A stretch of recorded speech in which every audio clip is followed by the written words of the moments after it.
উন্নয়নের ধারা অব্যাহত থাকলে হয়তোবা আর বেশি সময় প্রয়োজন হবে না। শুধু শিল্প আর ব্যবসা বাণিজ্যেই নয়, পায়রার অদূরেই রয়েছে 18 কিলোমিটার দীর্ঘ কুয়াকাটা সমুদ্র সৈকত, যেখানে দাঁড়িয়ে সূর্যোদয় ও সূর্যাস্ত উপভোগ করা যায়।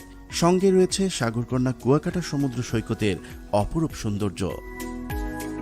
সরকারের সবচেয়ে বড় অর্জন, পদ্মা সেতু আর পায়রা সমুদ্র বন্দরকে ঘিরে দ্বিতীয় সিঙ্গাপুরের মতো সক্ষম হচ্ছে দেশের দক্ষিণাঞ্চলের অর্থনীতি। এছাড়া দেশের দ্বিতীয় পারমাণবিক বিদ্যুৎ কেন্দ্র হতে যাচ্ছে বরিশালের হিজলা উপজেলার হিজলা গৌরবদী ইউনিয়নের মেঘের চর নামক এলাকায়। ফলে দক্ষিণাঞ্চল হতে যাচ্ছে বিশ্বের দ্বিতীয় সিঙ্গাপুর শহর। পদ্মা সেতুর কল্যাণে রেললাইন আসছে পায়রা পর্যন্ত। 1868 কোটি টাকা ব্যয়ে ফরিদপুর, ভাঙ্গা, বরিশাল, পটুয়াখালী, কুয়াকাটা মহাসড়ক 4 লেনে উন্নতিকরণের জন্য ভূমি